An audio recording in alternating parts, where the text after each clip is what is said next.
Catalytic converters, those mysterious, bulbous things living somewhere underneath your car. You've probably heard they stop pollution and that they cost a fortune, especially if someone decides to saw one off in the dead of night while you're sleeping.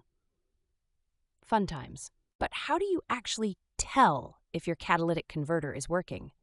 You can't just look at it. Nobody's sneaking a peek under there unless they have a hobbyist's death wish. Instead, we use a catalytic converter temperature test. It's surprisingly simple, but actually tells you a lot. Here's how it works. The basic idea is, your converter should be burning up extra fuel and emissions. That means after it's warmed up, the temperature at the outlet, the back side, should be hotter than the inlet, front side. If not, you've probably got a dead cat. Now this is where you'll need a good infrared thermometer. You can get one for about $30. If you use a meat thermometer, you'll just be poking around blindly and probably ruin your weekend. Trust me, spend the money, save the headache. Start with the car completely cold, and before you take it out for a drive, make sure there are no obvious exhaust leaks. A leak upstream of the cat and your numbers could be as fake as supermarket sushi. That's a classic pain point, wild goose chases over bad data. Let the engine idle until it reaches normal operating temperature. That usually means about 10 to 15 minutes for most cars. Don't race the engine in your driveway unless you want your neighbors in Portland, or wherever you live, to hate you more than they already do for that last 2 a.m. karaoke night.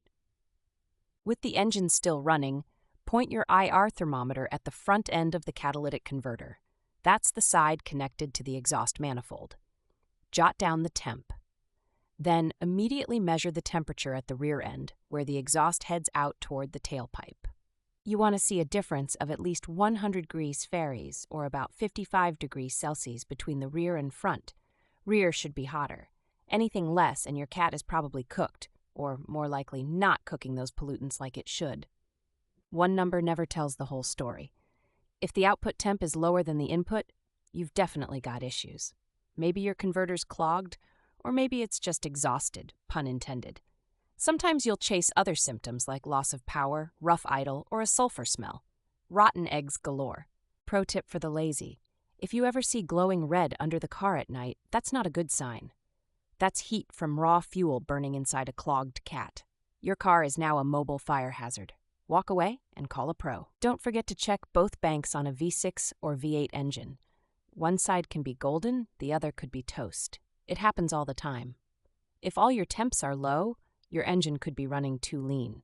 Another rabbit hole I've seen eat whole weekends. And if the temperature numbers are fine but you still fail emissions, or honestly, even if you pass, it's always worth checking for engine codes.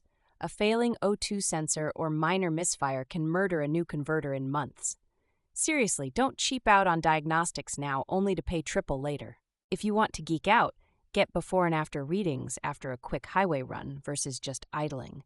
Sometimes a converter barely passes when hot, but fails as soon as it cools down a bit. It's like a retirement-age athlete. Fine with a warm-up, falls apart after a break.